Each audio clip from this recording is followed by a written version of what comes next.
Berjumpa lagi dimanapun berada, sehat semuanya, selalu dilancarkan dalam aktivitasnya. Yang baru menemukan channel ini, tinggal like dan subscribe saja ya, kalau ini nanti bermanfaat pembahasannya. Dalam beternak, semua mengutamakan yang namanya hasil, tetapi dalam perjalanannya tentu akan ada sandungan. Nah, bagaimana kita dalam hal beternak itu, kita minim daripada yang namanya penyakit ataukah terhindar yang dari namanya hal-hal yang tidak kita inginkan. Salah satu contoh biasanya dalam hal pertumbuhan. Di saat pertumbuhan itu ada beberapa yang mengalami gejala ataukah kurang nafsu makan. Nah, di samping itu dalam pertumbuhannya ada yang normal dan ada yang kurang normal. Terkadang di usia 5 bulan atau 6 bulan itu terkadang makannya lahap. Nah, lahap itu tidak dibarengi yang namanya postur ataukah bodinya seperti yang seumuran 5 bulan atau 6 bulan. Biasanya ciri-ciri seperti itu menandakan bahwa berbeda daripada ternak yang lainnya. Biasanya itu menjurus pada kurus yang namanya tubuh daripada ternak itu. Nah, biasanya itu ciri-ciri cacingan, teman-teman ya. Kalau kita mengatasinya tentu dengan pola alternatif. Usahakan dengan obat herbal dulu, baik yang terdapat dari alam. Contohnya kalau kita ada ternak seperti itu, kita biasanya menggunakan yang namanya buah pinang. Nah, buah pinang ini yang kategori baik yang mana? Usahakan memilih daripada buah pinang itu, teman-teman nanti tidak memilih yang agak tua. Pilih buah pinang itu yang paling mudah. Yang kalau kita belah buah pinang itu masih mengandung air. Itu kriteria bagus ya untuk daripada pemberian kepada ternak. Biasanya kalau kita memberikan buah pinang terlalu tua, itu efeknya akan sangat kurang baik bagi ternak kita. Karena buah pinang itu kalau kita memberikan takaran yang berlebihan, tentu justru bukan kesehatan dari ternak kita yang kita dapat, tetapi justru kebalikannya. Maka pilihlah buah pinang yang masih muda, yang memang betul-betul paling muda. Itu baik dari kategori untuk mencegah yang namanya cacingan daripada ternak kita. Dalam skala mencegah, kita berikan 2 minggu rutin 1 kali saja. Tetapi dalam tahap pengobatan, kita berikan 1 minggu 2 kali. Itu teman-teman ya. Di samping itu, kita perlu juga yang namanya menjaga daripada otot dan bodinya. Bagaimana sih teman-teman kalau dalam pertumbuhannya yang lebih dewasa, itu body nanti akan mengikuti daripada otot itu sendiri. Usahakan teman-teman kalau sudah yang namanya berumur 1 bulan, usahakan kita umbar. Kita umbar dengan leluasa. Nah, di samping itu dia akan mendapat yang namanya kipu dan lain sebagainya. Nah, itu tip penting ya teman-teman dalam hal untuk menjaga daripada ternak kita agar nanti mendapatkan body yang baik, postur yang baik.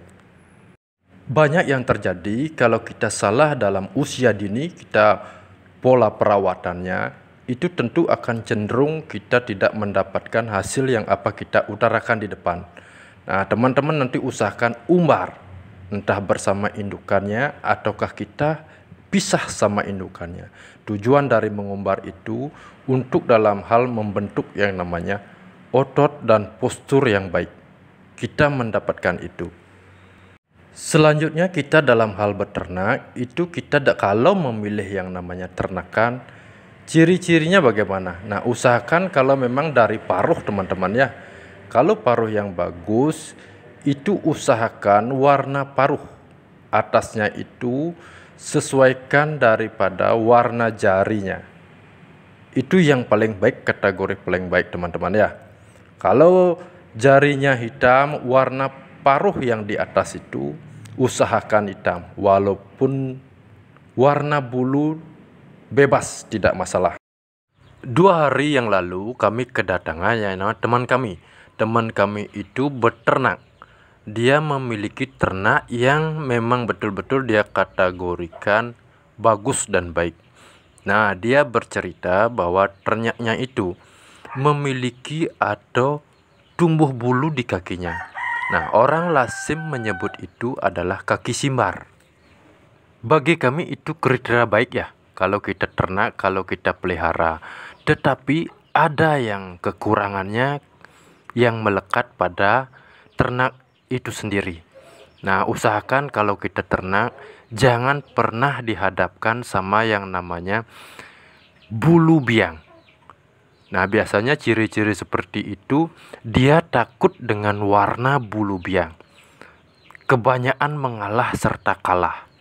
Makanya kalau ada yang namanya bulu simbar itu, usahakan kita jangan mencari yang namanya bulu biang untuk kita ternak, untuk kita sandingkan dalam satu kandang. Itu jangan pernah teman-teman lakukan. Di samping itu, kalau kita yang namanya berternak itu, tentu kita tidak monoton dalam satu warna bulu. Ada beberapa warna bulu pada ternak kita yang kita miliki.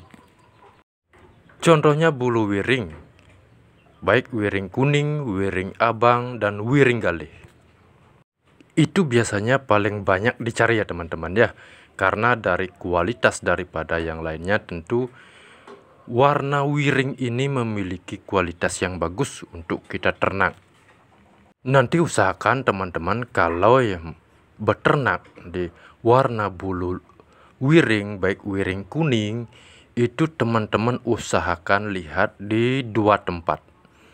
Nah, biasanya warna bulu ini dasarnya hitam, tetapi di bulu rawisnya itu warnanya kuning kemerah-merahan. Nah, kalau letaknya nanti di dadanya, kalau ada warna bulu hitam itu mendominasi, kalau ada satu helai warna bulu putih dan satu helai warna bulu putih di rawisnya, itu kategori paling baik untuk kita ternak dalam hal yang namanya bulu wiring. Kalau itu ada di ternak teman-teman, itu memiliki pola permainan cepat serta terarah. Sekiranya kalau ada penyampaiannya yang salah, kami mohon maaf. Tapi kedepannya intinya kami akan terus berbagi dan edukasi. Dan ini mohon kami dukungan supportnya agar ke depan apa yang kami ketahui, apa yang kami jalani, apa yang kami bagikan bisa bermanfaat bagi teman-teman semua.